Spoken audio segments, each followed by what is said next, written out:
Hello. Yesterday, riots broke out in Dublin after three children and a woman were stabbed. Now, I want to talk about the context of these riots, the role of the far right in them, the kind of general context. And I'm really delighted to be joined by Una Mullally, who is a brilliant journalist over in Ireland. Many of you may have heard of her and her brilliant work. Una, it's great to see you. How you doing? Good, yeah, tired, I can depressed. imagine. I can imagine. Can you just give us a quick sense of what basically happened yesterday? So yesterday would have been an extraordinary day in Dublin if what happened in the nighttime never even occurred. There was a really outrageous, very live security incident on Parnell Square, which is just at the top of O'Connell Street in the city centre in Dublin, outside a school where three children and an adult were attacked. They were stabbed. The alleged perpetrator was tackled by a man who happened to be a delivery driver from Brazil. And this was just extraordinary. It was one of those things that kind of just comes completely out of the blue. Nobody really knows what's going on, and of course, everybody's immediate thoughts were with the victims and their families and how this could kind of happen and what were the reasons behind it, which we still don't know. What happened after that was some kind of immediate or near enough immediate anger, obviously very locally in the area. I mean, literally in the immediate area. And some of this very clearly was colored by racism and xenophobia, with people making kind of speculating on the nationality of the perpetrator. Now, what's complex to kind of dig into is that there has been a context in Ireland and in Dublin and actually all around the country with regards to racism, growing far right and fascistic protests and violence and aggression. This has been bubbling under the surface for a good few years now. And what we're seeing, and I think loads of people in various places around the world will understand this, that when crimes are permitted by people who speculate about where somebody is from, you immediately get a kind of xenophobic or racist response to that violence, which is very opportunistic, very diversionary, and often has nothing about the actual victims of the violence in a kind of in a place of care at its core. And things seemed to die down for a while, and then things started kicking off. I mean, in terms of the far right, because obviously a lot of people have seen these things and been pretty shocked, and Ireland doesn't have the same mass far right party, for example, that a lot of European countries have. So this, I think, a lot of people, this just wasn't on their radar as a thing. So can you just explain what the Irish far right scene is basically at the moment and who it's attracting support from? Who are the sorts of people who are rioting on the streets of Dublin?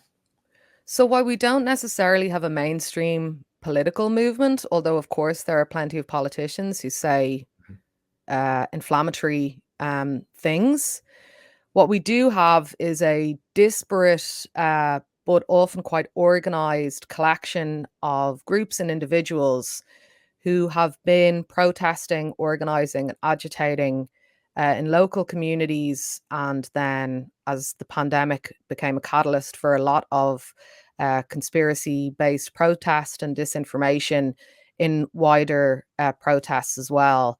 Really, I think we can go back to late 2018 on this, when people who monitor this stuff began to see disinfo leaflet drops basically about refugee accommodation in rural Ireland.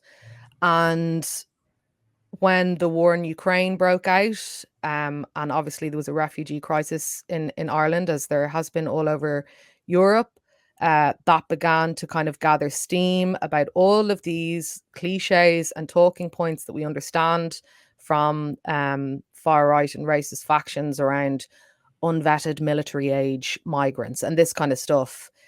These began to gather steam in local protests in various communities, quite specifically in Dublin, where there was massive kind of discontent amongst small groups of people in communities in and around where asylum seekers and refugees might be housed.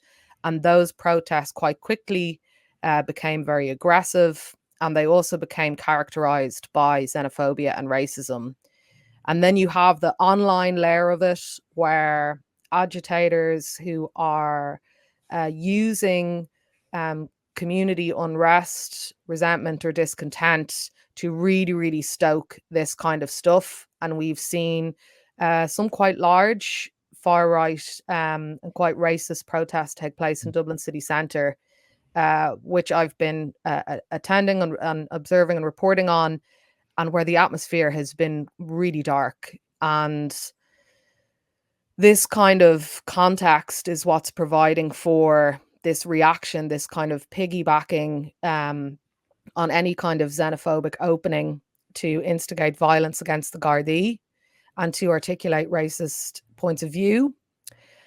And in addition to that, we have a capital city that is really struggling in terms of its social cohesion, and in terms of pockets of incidents that could be characterized as a feeling of a kind of lack of safety and edginess. I think a lot of cities suffered under the pandemic. Dublin was already quite vulnerable in terms of our housing crisis, in particular, lack of services and all that kind of stuff, and a feeling just of things not being very pleasant. So what you also saw last night was a lot of kind of opportunistic, kind of nihilistic violence, looting, things just being like smashed up by people who, you know, don't really kind of care about the authority of the Gardaí, and, you know, are kind of engaging in this as like recreational violence is such a ridiculous term, but there is a kind of let's kick off vibe.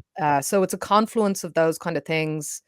And these are two contexts: the rise of the far right and the capacity and potential for violence, and the really kind of fundamental issues in Dublin's cohesion and the capacity for kind of madness to occur that have just not been addressed. What's the role of the media in all of this in Ireland? The role of the media? Yeah, I mean, so in Britain, people, I mean, we would point to the inflammatory rhetoric of the media towards migrants and refugees, but if I'm honest, the British press is something which is relatively unique compared to other Western nations, just in terms of how aggressively partisan and reactionary it is, particularly on those sorts of issues. So I'm wondering, is there anything comparable, and what's their approach in terms of the far right movement, in terms of how they cover it? Right. So I don't think it's comparable in many ways. Obviously, the British media and press are much more partisan and quite extreme in cases. However, there has been some kind of sense of minimizing the threat by some commentators. There has been an ignorance, I think, to a repetition of talking points around communities being left behind, or where are we going to house all these people kind of stuff, on radio, talk shows, and certainly among some columnists as well. There's also been a lot of ignorance and opportunism amongst some politicians who are attending kind of local meetings around the country and repeating these kind of talking points, you know, for political capital. There are some fringe, quite right-wing, cynical media outlets. One in particular that repeats this kind of stuff, but tries to frame it in a quasi acceptable way, although that's incredibly transparent. We all know what that looks like, feels like, and sounds like. But I think it's digital disinformation and organizing that is the core information driver in this, in terms of all of these things that we kind of understand around the world: right-wing grifters, you know, racist people streaming stuff, very antagonistic, disinformation, taking our country back, get them out type stuff by online influencers, effectively in the kind of ecosystem of the far right that has been kind of coalescing. And this has also been, in my opinion, kind of minimized by Garda police leadership and strategy as well. We have a police commissioner, Drew Harris, who in May said that the far right wasn't growing and that the kind of softly containment tactics of the police around protests were the way forward. They weren't going to follow the far right playbook. This was a little bit unnerving, I think, to a lot of people who are monitoring this ecosystem, because the idea that this wasn't growing either in passion of sentiment or numbers didn't really seem to reflect reality. In the aftermath of this, the commissioner is out saying, you know, this is a lunatic hooligan fringe driven by disinformation on social media and far right ideology who kind of kicked this off last night. That's a proper admission, along with the other kind of opportunistic stuff that weighs in on top of that. But yeah, the media, there has been some really good reporting. There's also just been a lack of engagement. I think there's a lot of Irish exceptionalism. I think there is a lot of unaddressed racism and xenophobia in Ireland that people just either want to ignore or not look at or not admit. And we're kind of seeing what that looks like when we really don't look at ourselves and look around at what's happening and just hope that this kind of stuff goes away. You know, it doesn't go away. There has to be a strategy to address it.